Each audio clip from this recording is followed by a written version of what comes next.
नमस्कार भक्तों, आपका एक बार फिर से स्वागत है हमारे चैनल भक्ति की शक्ति में।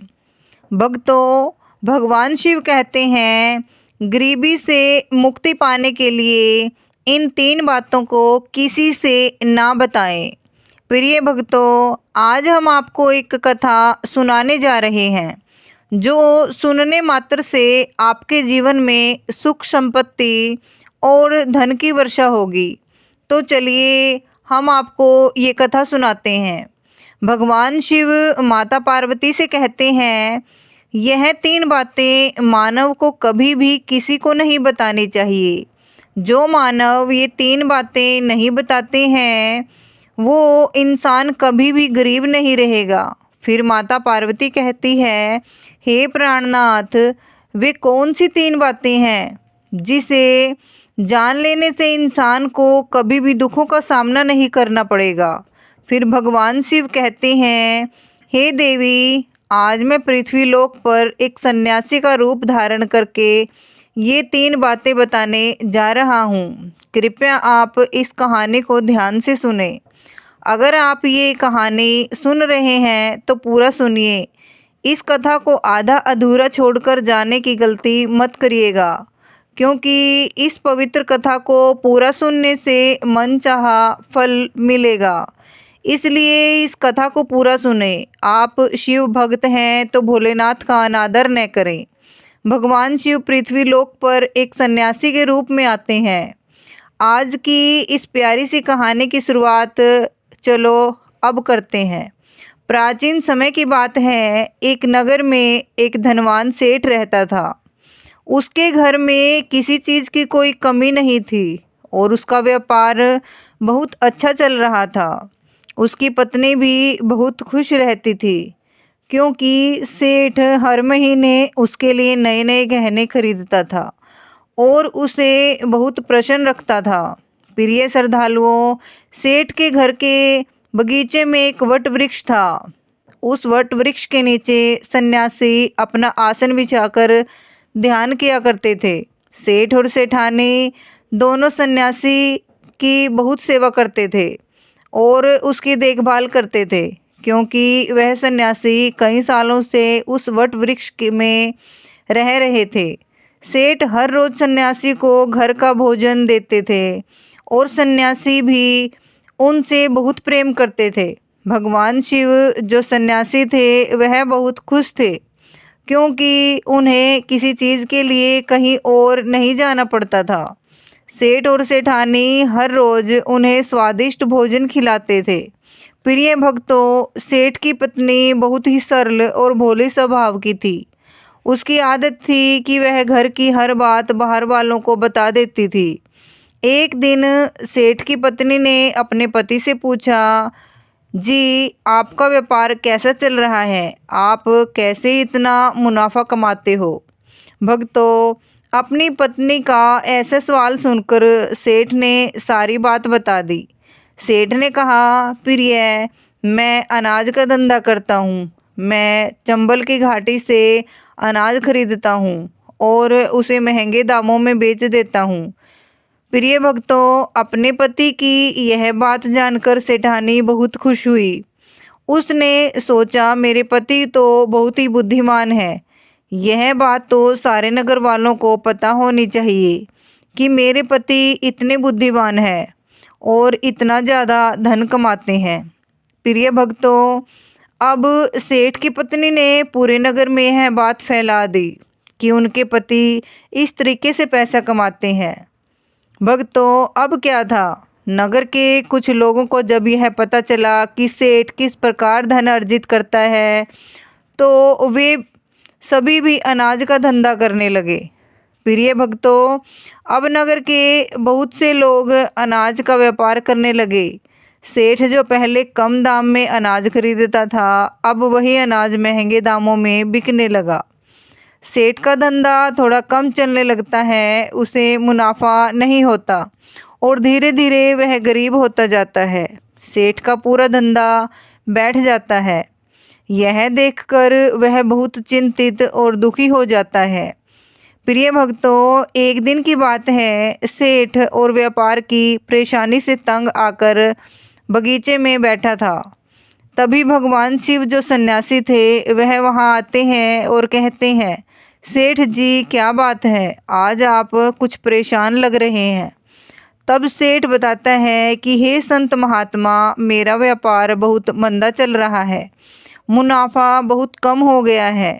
नगर के बहुत से लोगों ने अनाज का धंधा शुरू कर दिया है, जिससे मेरा धंधा बैठता जा रहा है। भगवान शिव जो सन्यासी थे सेठ की बातें सुनकर कहते हैं, सेठ जी क्या आपने किसी को बताया था कि आप किस प्रकार अपना धन अर्जित करते हैं, किस प्रकार आप अपनी जीविका चलाते हैं। तब सेठ कहता है, हाँ संत महात्मा, मैंने अपनी पत्नी को सारी बात बताई थी। वह मुझसे पूछ रही थी कि आप इतना धन कैसे कमाते हैं। तब मैंने उसे बताया था कि मैं अनाज का व्यापार करके धन अर्जित करता हूँ। प्रिय भक्तों, अब सन्यासी को सारी बात समझ में आ जाती है। सन्यासी कहते हैं, सेठ जी आपने बहुत बड़ी गलती कर दी है। आपको सेठानी जी से ये बातें नहीं करनी चाहिए थी। आज मैं आपको एक कहानी सुनाता हूँ और इस कहानी के माध्यम से बताऊंगा कि चाहे कितने भी करीबी इंसान हो, यह 3 बातें कभी किसी को नहीं बतानी चाहिए। इससे गरीबी आपके आसपास भी नहीं भटकेगी। प्रिय भक्तों, अब सन्यासी जो भगवान शिव थे वह अपनी कहानी शुरू करते हैं। सन्यासी कहते हैं, सेठ जी एक समय की बात है, एक नगर में एक गरीब आदमी रहता था। वह इतना गरीब था कि अपने परिवार के लिए ठीक से भोजन भी नहीं जुटा पाता था। फिर सन्यासी कहते हैं, सेठ जी गरीबी मनुष्य के लिए एक अपमानकारी दुख था। बिना धन के गृहस्थी और घर चलाना बहुत मुश्किल था। फिर सन्यासी आगे कहते हैं कि सेठ जी वह गरीब आदमी जैसे तैसे अपने घर वालों का पेट पाल रहा था। कभी उनको भोजन मिल जाता था तो कभी भूखे पेट ही सोना पड़ता था। एक दिन उस गरीब आदमी की पत्नी ने कहा, हमारे पास तो धन ही नहीं है। सुबह को खा लें तो शाम की उम्मीद नहीं, और शाम को खा लें तो सुबह की उम्मीद नहीं। आखिर ऐसे कब तक चलेगा? मैं जैसे तैसे करके घर चला लूँगी, लेकिन आप धन कमाने के लिए परदेश चले जाइए। इस प्रकार से हमारे परिवार का गुजारा नहीं चलेगा। मनुष्य के पास चाहे कितना ही धन हो, लेकिन अगर उसके पास कोई काम नहीं है तो वह धन भी बेकार होता है। अगर हम कुछ नहीं करेंगे तो अपने बच्चों को कैसे पालेंगे? भूखे मरने से अच्छा है कि किसी की छोटी मोटी मजदूरी ही कर लें। अब पत्नी के बार बार कहने पर वह गरीब आदमी धन कमाने की आस लेकर घर से निकल पड़ा। वह जंगलों के रास्ते से प्रदेश के लिए रवाना हुआ। चलते चलते वह एक जंगल में पहुंच गया। दूर की यात्रा तय करते जा रहा था। बेचारा थक चुका था तो उसने देखा कि आगे एक छायादार बरगद का पेड़ है। उस पेड़ की लंबी लंबी शाखाएं थी। उसकी जड़ें जमीन को छू रही थी। शीतल छाया देखकर वह बेचारा गरीब आदमी उस पेड़ के नीचे बैठकर आराम करने लगा। प्रिय भक्तों, सन्यासी आगे कहते हैं, वह गरीब आदमी वह बरगद के नीचे आराम से लेटा हुआ था। तभी उसने देखा कि कहीं से एक सांप आया और वह सांप उसी पेड़ पर चढ़ गया। गरीब आदमी उस सांप को गौर से देख रहा था। वह सोचने लगा कि यह सांप इस बरगद पर क्यों चढ़ रहा है और अब क्या करेगा। तभी उसने देखा कि उस पेड़ की डाल पर तोता और मैना का घोंसला था। घोंसले में तोता और मैना के बच्चे रखे हुए थे। सांप को देखकर तोता और मैना के बच्चे डर के मारे चिल्लाने लगे। वह गरीब आदमी देखते ही समझ गया कि यह दुष्ट सांप इन बच्चों को खाने आया है। सोचने लगा कि मैंने तो इन बच्चों को देख लिया है, अगर अब मैं इन्हें नहीं बचाता हूँ तो मुझे बहुत पाप लगेगा। बच्चे तो बच्चे ही होते हैं, चाहे वे इंसान के हों या किसी पक्षी के। बच्चों की हमेशा रक्षा करनी चाहिए, उधर एक सांप उन बच्चों के पास पहुंच जाता है। तभी वह गरीब आदमी उठता है और फटाफट बरगद के पेड़ पर चढ़ जाता है। उसने उस सांप को मार गिराया और नीचे फेंक दिया, फिर उसी बरगद के नीचे आकर लेट गया। तोता और मैना के बच्चे अपनी रक्षा करने वाले उस गरीब आदमी को मन ही मन बहुत दुआएं देने लगे। भक्तों, उसी समय तोता और मैना अपने बच्चों के पास आते हैं। अपने माता पिता को पास आया देख तोता और मैना के बच्चे बहुत खुश होते हैं और उन्हें पूरी घटना बताते हैं कि आज इस वृक्ष के नीचे जो इंसान लेटा है वह हमारे लिए देवदूत बनकर आया है। हमें खाने के लिए एक भयंकर सांप आया था। इसी इंसान ने उस भयानक सांप को मारकर हमारे प्राण बचाए हैं। हम इसके ऋणी हो गए हैं। अगर यह इंसान उस सांप को नहीं मारता तो आज हम घोंसले में जीवित नहीं होते। इसका हम पर बड़ा एहसान हो गया है।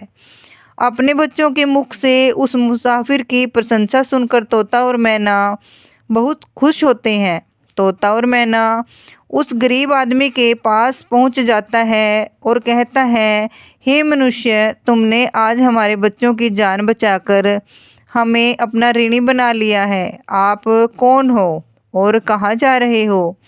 तोता और मैना के पूछने पर वह गरीब आदमी कहता है, हे पक्षियों, मैं एक गरीब आदमी हूँ और धन कमाने के लिए प्रदेश जा रहा हूँ।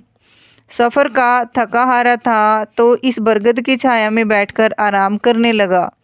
तब मैंने देखा कि एक दुष्ट सांप तुम्हारे बच्चों को खाने के लिए तुम्हारे घोंसले के पास जा रहा था। मैंने उसे मार डाला। फिर तोता और मैना बोले, भाई, तुमने हम पर बहुत बड़ा उपकार किया है। संसार में सबसे बड़ी खुशी बच्चों से होती है। बच्चों से अधिक प्रिय तो किसी को कोई नहीं होता। आप भी तो धन कमाने अपने बच्चों के लिए ही जा रहे हैं। अब आपने हमारे बच्चों की जान बचाई है तो हम आपके बच्चों की भूख मिटाना चाहते हैं। तब उन्होंने बताया कि हम दोनों तोता और मैना नाम के पक्षी हैं। हम हमेशा कीमती मोती खाते हैं और हमने सुना है कि यह मोती मनुष्यों के लिए बहुत मूल्यवान होते हैं। हम तुम्हें कुछ मोती देते हैं। तुम उन्हें बेचकर बाजार से कुछ खाने पीने का सामान ले जाओ और आज से तुम यहीं रहकर हमारे बच्चों की देखभाल करते रहना। हम तुम्हें इसी तरह से रोज़ यह कीमती मोती लाकर देते रहेंगे। तोता और मैना की बात सुनकर वह गरीब आदमी खुश हो गया। सोचता है कि अगर हमें यहीं धन मिलेगा तो हम बाहर क्यों जाएंगे। प्रिय भक्तों, वह आगे कहता है कि सेठ जी, वह गरीब आदमी तोता से कुछ मोती लेकर बाजार गया और अपने खाने पीने का सामान खरीद लाया। उस वृक्ष के नीचे उसने एक झोपड़ी बना ली और वहीं रहने लगा और तोता मैना के बच्चों की देखभाल करने लगा। अब तो तोता और मैना निश्चित हो गए। उन्हें उनके बच्चों की रक्षा करने वाला मिल गया था। अब वे निश्चिंत होकर भोजन के लिए सुबह अपने घोंसले से उड़ जाते थे और शाम को लौट कर आते थे। अपने बच्चों को घोंसले में सुरक्षित देखकर वे बहुत खुश होते थे और उस गरीब आदमी का धन्यवाद करते थे और उसे कुछ मोती लाकर देते थे। इस तरह से धीरे धीरे तोता और मैना की नौकरी करते हुए उस गरीब व्यक्ति को 2 महीने बीत गए थे। इधर तोता और मैना के बच्चे भी बड़े हो गए। अब उस गरीब आदमी को अपनी पत्नी और बच्चों की याद आने लगी। एक दिन उसने तोता और मैना से कहा कि हम अपने घर जाना चाहते हैं। पता नहीं हमारी पत्नी और बच्चे कैसे हैं। तब तोता और मैना बोले, हे भाई, अब तुम निश्चित होकर अपने घर जाओ और अपने बच्चों के साथ रहो। हमारे बच्चे भी अब उड़ने के काबिल हो गए। अब कोई भय नहीं है। तुम अपनी पत्नी और बच्चों को देखो।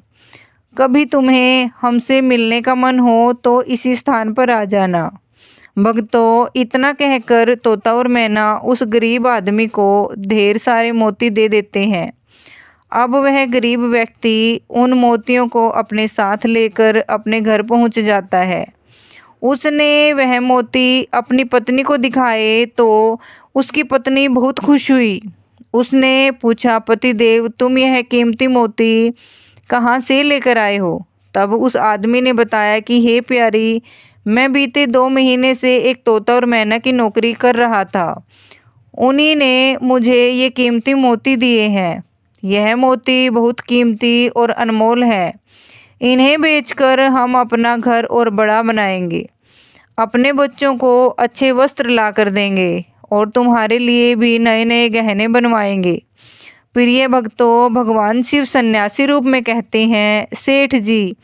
अब वह आदमी उन मोतियों को बेचकर बाजार से अपने घर का सारा जरूरी सामान ले आया और अपना नया घर बनवाने लगा और वह आराम की जिंदगी जीने लगा।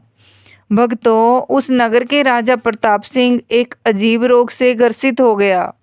नगर में दूर दूर से बड़े बड़े वैद्य राजा को देखने आए और अपने अपने तरीके से इलाज शुरू कर दिया, लेकिन राजा के स्वास्थ्य में कोई सुधार नहीं हुआ। जब किसी के इलाज से राजा ठीक नहीं हुए तो एक वैद्य ने राजा से कहा, महाराज, आपकी ज़िंदगी बच सकती है अगर आपको तोते के बच्चे का मांस मिल जाए, तो आप हमेशा के लिए ठीक हो जाएंगे। इस प्रकार वैद्य की बात सुनकर राजा प्रताप सिंह ने अपने राज्य में घोषणा करवा दी कि जो कोई उसे तोता लाकर देगा उसे सोने के सिक्के दिए जाएंगे। प्रिय भक्तों, धीरे धीरे ये बात पूरे राज्य में फैल गई। सब लोग तोते की तलाश में इधर उधर लग गए, पर किसी को भी तोता नहीं मिला। एक दिन गरीब आदमी की पत्नी अपने पड़ोस में कुछ स्त्रियों के साथ बैठकर बात कर रही थी। कुछ घर गृहस्थी की बातें हो रही थी। बातों ही बातों में तोते की चर्चा छिड़ गई। एक स्त्री बोली, बहन, क्या तुम्हें पता है कि राजा साहब ने तोते का बच्चा लाने का आदेश दिया है? तोता लाना कोई आसान काम नहीं है। जब गरीब आदमी की पत्नी ने सुना कि राजा साहब बीमार हैं और उन्होंने घोषणा की है कि जो कोई उन्हें तोता का बच्चा लाकर देगा उसे सोने के सिक्कों से माला माल कर देंगे, यह सुनकर उस गरीब आदमी की पत्नी ने कहा, अरे बहनों, तोता लाना कौन सी बड़ी बात है। मेरे पति तो 2 महीने तोता और मैना की नौकरी करके आए हैं। वह एक नहीं कई तोते ला सकते हैं। इतना कहने के बाद वह अपने घर चली गई।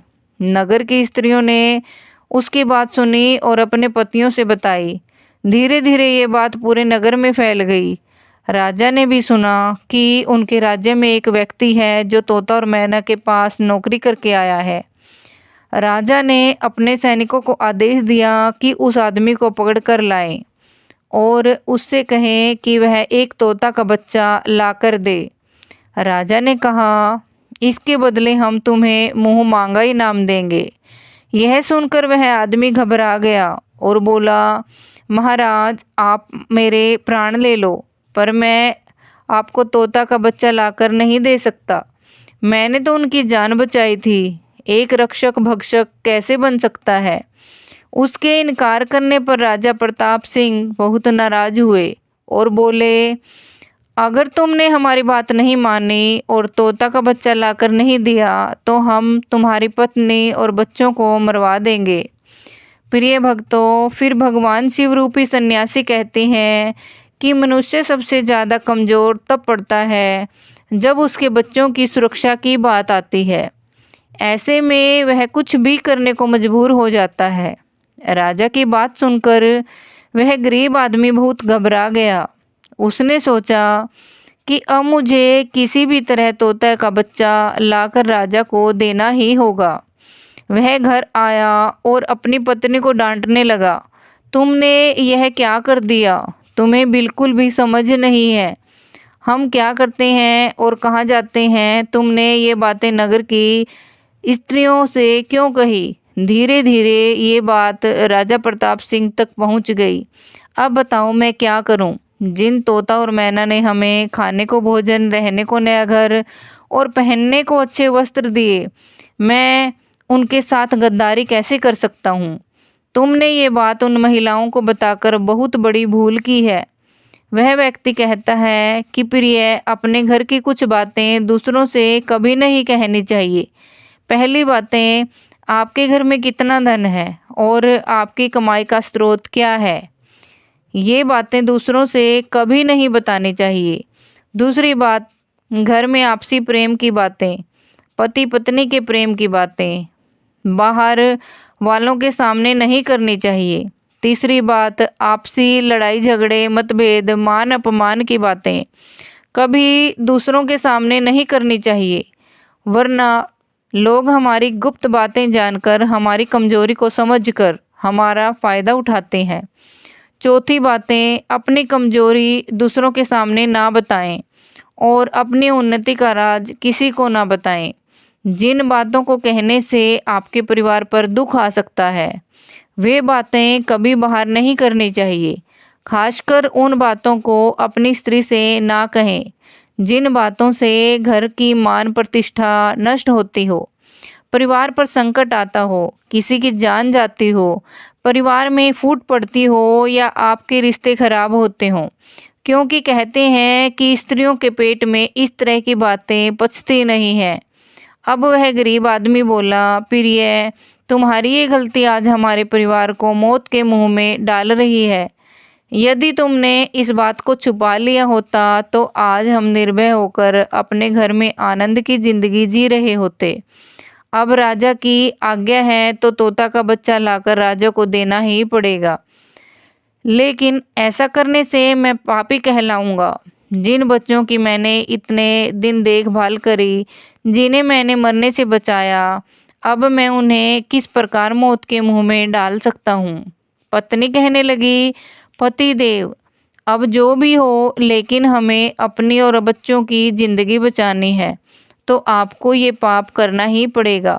भक्तों, अब तो बड़ा लाचार होता हुआ वो गरीब आदमी जंगल की ओर चल पड़ा था, जहाँ वे तोता के बच्चों की देखभाल करता था। उधर जब तोता और मैना और उनके बच्चों ने उस गरीब आदमी को अपने पास आता हुआ देखा, तो वे बहुत खुश होने लगे। अपने बच्चों को अत्यंत खुश देखकर तोता और मैना कहने लगे, अरे बच्चों, तुम इतने खुश क्यों हो रहे हो? वह तो तुम में से किसी एक को लेने आ रहा है। तुम में से कौन है जो आज उसके साथ जाकर उसकी और उसके बच्चों की जान बचाएगा? फिर तोता कहता है कि बच्चों, लेकिन एक बात याद रखना कि तुम में से जो भी उसके साथ जाएगा वह कभी लौट कर नहीं आएगा, वह नगर के राजा का भोजन बन जाएगा। प्रिय भक्तों, तब तोता के बच्चों ने पूछा कि आप ऐसा क्यों कर रहे हैं? तोता बताता है कि बच्चों, यहाँ का राजा बीमार पड़ गया है और वैद्य ने उसे तोता के बच्चे का मांस खाने को कहा है, इसलिए तुम में से किसी एक को वह लेने के लिए आया है। यदि तुम में से कोई उसके साथ जाने को तैयार है तो वह जा सकता है। तभी उनमें से एक बच्चा कहने लगा, हे माता पिता, उस आदमी ने ही हम सबकी ज़िंदगी बचाई है और आज वह आदमी बहुत बड़ी मुसीबत में है। ऐसे में हमें भी उसकी मदद करनी चाहिए, चाहे हमारी जान ही क्यों ना चली जाए, लेकिन हम उसके साथ जरूर जाएंगे। उधर वह आदमी उस बरगद के वृक्ष के नीचे आता है और तोता मैना से अपना दुख बताता है। तब तोता मैना कहते हैं कि हे भाई, तुम चिंता ना करो, हमारे बच्चे तुम्हारे साथ जाने के लिए तैयार हैं, तुम इनमें से किसी एक को ले जाओ। भक्तों, अब वह गरीब आदमी उनमें से एक तोता के बच्चे को लेकर लौट जाता है और राजा को ले जाकर दे देता है। राजा उस तोते के बच्चे को एक पिंजरे में बंद करता है और अपने नौकर को रखने के लिए कहता है। राजा कहता है कि हम इसे सुबह निकालेंगे और फिर इसके मांस को खा जाएंगे। प्रिय भक्तों, अब क्या होता है कि राजा प्रताप सिंह का एक बेटा था जो पशु पक्षियों से बहुत प्रेम करता था। उसे यह नहीं पता था कि यह तोता उसके पिता के खाने के लिए लाया गया है। वह अपने मित्रों के साथ उसी जगह पर खेल रहा था जहां तोते का बच्चा पिंजरे में कैद था। राजकुमार ने जब एक सुंदर तोते को पिंजरे में बंद देखा तो वह उसके साथ खेलने लगा। तभी राजकुमार का एक मित्र कहता है, मित्र, तुम इस पक्षी को बाहर निकालो, यह कितना सुंदर तोता है। पिंजरे में इसका रहना बिल्कुल सही नहीं है, हम इसे आज़ाद कर देते हैं। अपने मित्र की बातें सुनने के बाद राजकुमार ने उस तोते के बच्चे को पिंजरे से बाहर निकाल देता है। जैसे ही वह पिंजरा खोलता है, तोता का बच्चा आकाश में उड़ जाता है। धीरे धीरे यह बात राजा तक पहुंची कि आपके राजकुमार ने उस तोते को छोड़ दिया है। अब आपके प्राण बचाना बड़ा ही मुश्किल है। ये सुनकर राजा को बहुत गुस्सा आया। उन्होंने तुरंत राजकुमार को बुलाया और गुस्से में कहा, अरे नादान पुत्र, तूने उस तोते के बच्चे को क्यों छोड़ दिया। राजकुमार बहुत घबरा गया और बोला, पिताजी, मुझे क्या पता था कि वह उड़ जाएगा, मैं तो उसके साथ खेलना चाहता था। अपने पुत्र की बात सुनकर राजा को और भी गुस्सा आया। उन्होंने उसे नगर से निकालने का आदेश दे दिया। प्रिय भक्तों, अब राजा के सैनिक राजकुमार को नगर की सीमा से बाहर छोड़ देते हैं। उधर वे तोता का बच्चा उड़कर अपने माता पिता के पास पहुंचता है और उन्हें सारी बात बताता है कि राजा के बेटे ने उसे आज़ाद कर दिया है। तोता और मैना ने जब अपने बच्चे को देखा तो कहा, पुत्र, राजा के बेटे ने तुम्हें तो आज़ाद कर दिया, लेकिन वह खुद संकट में फंस गया है। उसके दुष्ट पिता ने उसे नगर से बाहर निकाल दिया है। अब उसकी ज़िंदगी की जिम्मेदारी तुम्हारे ऊपर है। तुम जाओ और उसकी मदद करो। प्रिय भक्तों, तोता राजकुमार की मदद करने के लिए उसके पास पहुंच जाता है। राजकुमार उसे देखते ही पहचान लेता है, यह तो वही पक्षी है जिसे मैंने पिंजरे से आज़ाद किया था। राजकुमार कहता है, तुम्हारी वजह से मुझे मेरे पिता ने नगर से निकाल दिया है। अब तुम ही बताओ, मैं क्या करूं, कहाँ जाऊं। तोता कहता है, हे मित्र, तुम चिंता मत करो, तुमने मेरी जान बचाई थी, इसलिए मैं तुम्हारी मदद करने आया हूँ।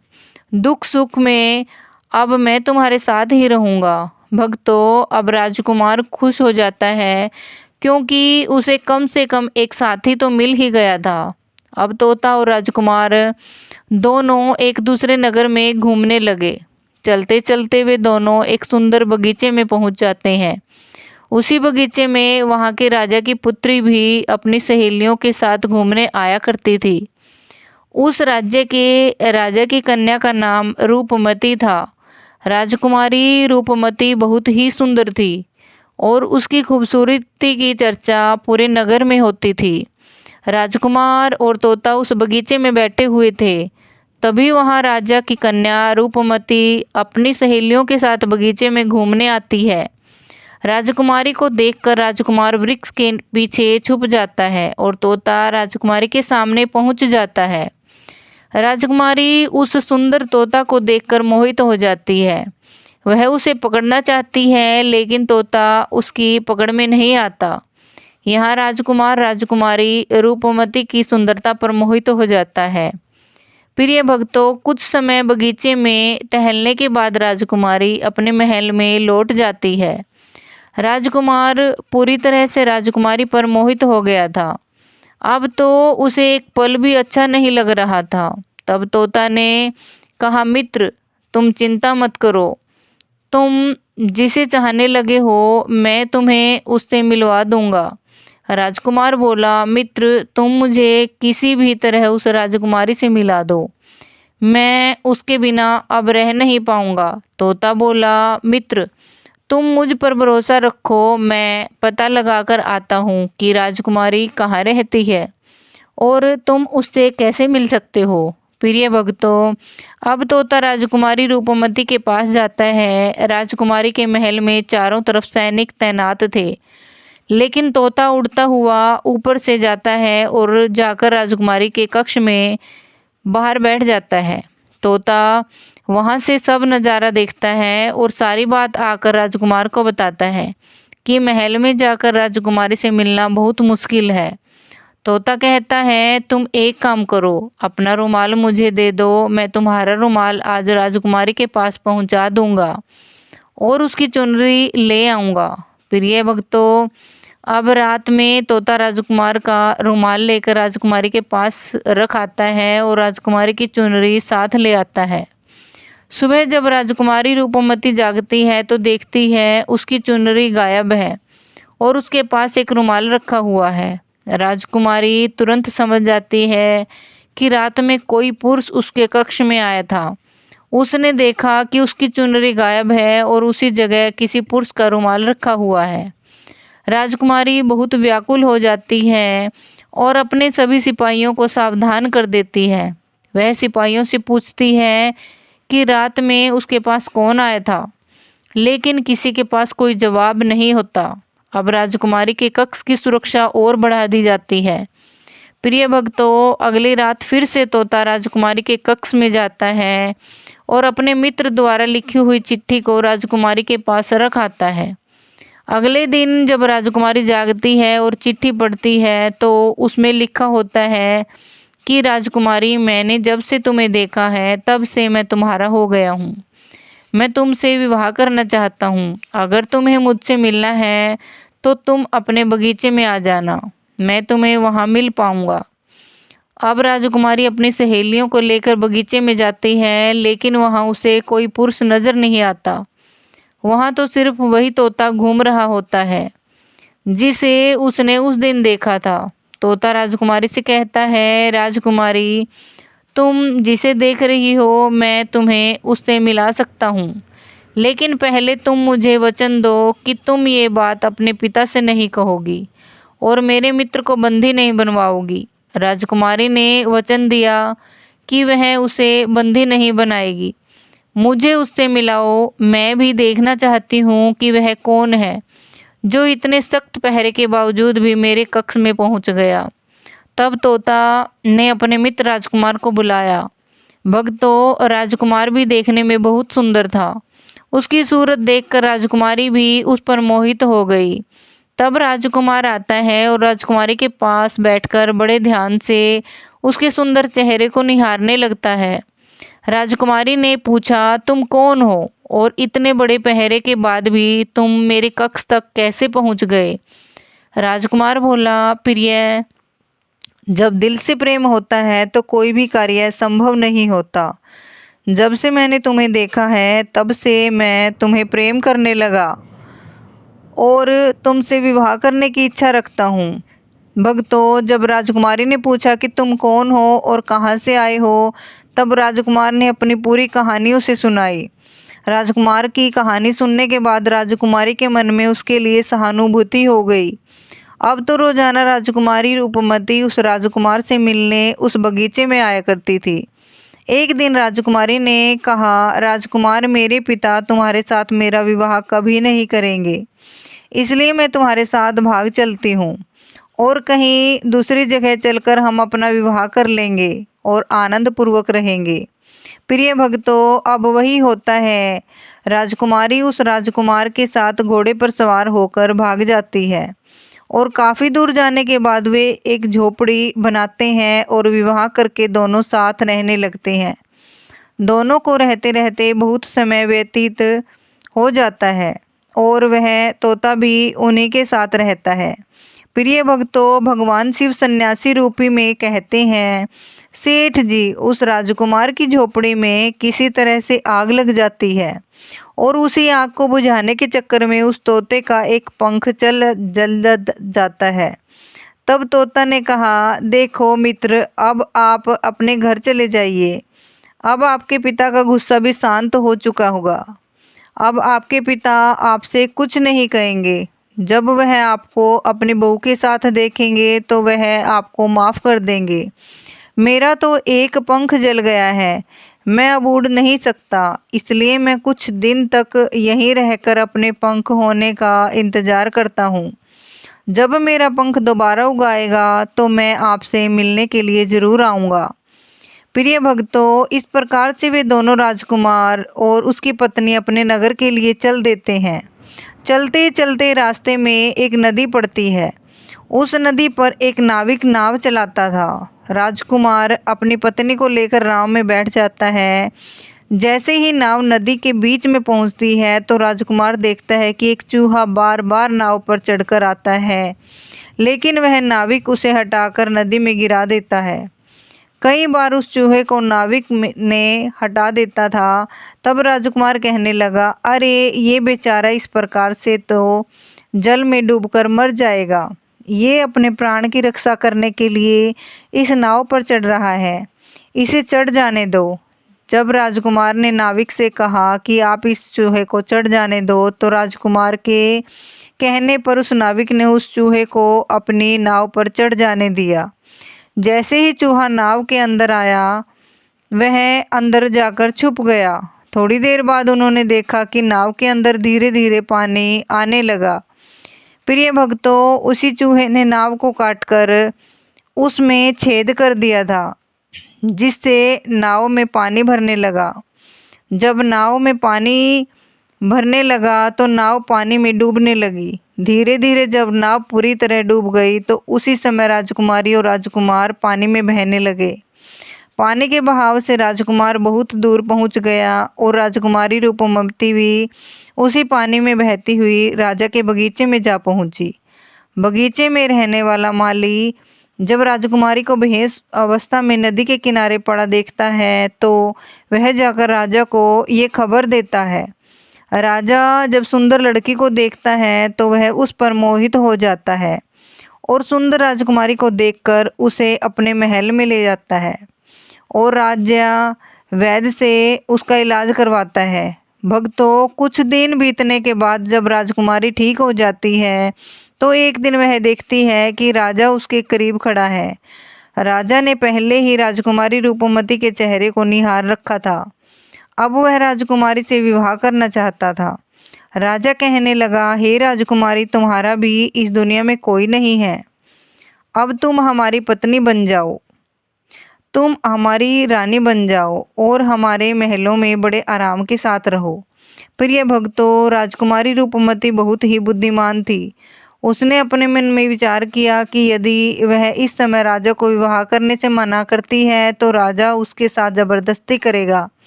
इसलिए उसने राजा से कुछ दिनों के लिए समय मांग लिया। रूपमती बोली, राजा साहब, थोड़े दिन ठहर जाओ, उसके बाद मैं तुमसे विवाह कर लूँगी। अब राजकुमारी उसी राजा के महल में रहने लगी और गरीब असहाय लोगों को भोजन करवाने लगी। श्रद्धालुओं, उधर अब क्या होता है, उसका जो पति था राजकुमार, जो पानी में बह गया था, वह बेचारा मुसीबत का मारा हुआ इधर उधर घूमता हुआ उसी जगह पर भोजन की तलाश में पहुंच जाता है जहां राजकुमारी गरीबों को भोजन कराती थी। वहीं राजकुमार भी पहुंच गया। राजकुमारी ने उसे देखते ही पहचान लिया और उसकी आंखों में आंसू आ गए। राजकुमारी ने राजकुमार को एकांत में बुलाया और सारी बात बताई। उसने कहा, हे स्वामी, आप यहाँ आराम से रहिए और इसी राजा की नौकरी कीजिए। जब हमें मौका मिलेगा तब हम यहाँ से भाग चलेंगे। भक्तों, राजकुमार उसकी बात से सहमत हो गया और राजा की नौकर बनकर महल में रहने लगा। वह राजकुमारी रूपमती की सहायता करने लगा और गरीबों को भोजन परोसने लगा। लेकिन राजा को ये नहीं पता था कि राजकुमार उसका पति है। राजा तो उसे अपना नौकर समझता था। भक्तों, इस प्रकार राजकुमारी रूपमती राजकुमार के साथ पक्षियों को दाना चुगाती थी। एक दिन वही तोता राजकुमारी के यहाँ दाना चुगने आया। अब उसके पंख निकल आए थे।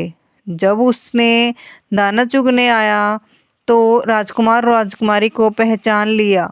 राजकुमारी रूपमती ने तोता को देखा तो उसकी आंखों में आंसू झलक आए। उन्होंने तोता को पूरी कहानी सुनाई कि वे इस प्रकार से यहाँ फंस चुके हैं और राजा को भी नहीं पता कि वे पति पत्नी हैं।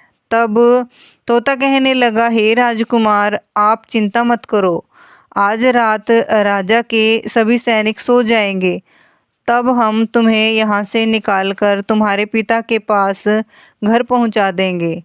प्रिय भक्तों, वही हुआ जो होना था। जब रात होती है तो राजा के सभी सिपाही गहरी नींद में सो जाते हैं।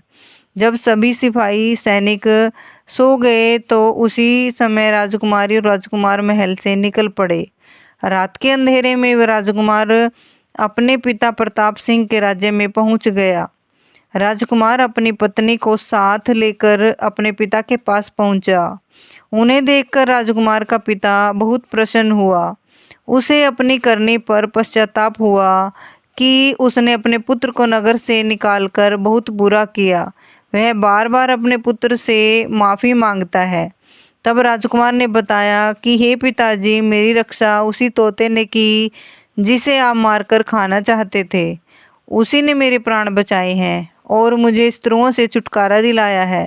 राजकुमार के मुख से तोते की बात सुनकर राजा बहुत प्रसन्न हुआ और उसी दिन से राजा ने प्रण किया कि आज से हमारे राज्य में कोई भी पशु पक्षियों को नहीं मारेगा और सभी लोग उन्हें दाना देंगे। प्रिय भक्तों, इतनी कहानी सन्यासी सेठ जी को सुनाते हैं और बताता है कि देखा सेठ जी, इस प्रकार कुछ बातें बताने पर जीवन में घोर संकट आ सकता है, इसलिए ये बातें किसी को भी नहीं बतानी चाहिए। जैसे आपने अपनी पत्नी को बताया कि आप किस प्रकार धन अर्जित करते हैं और आज आपका व्यापार खतरे में है। प्रिय भक्तों, आपको ये कथा और ये जानकारी कैसी लगी तो प्लीज़ एक छोटा सा कमेंट करके ज़रूर बताएं। राधे राधे, जय श्री कृष्णा। कान्हा जी की कृपा आप सब पर और आपके पूरे परिवार पर हमेशा बनी रहे। धन्यवाद। राधे राधे, जय श्री कृष्णा।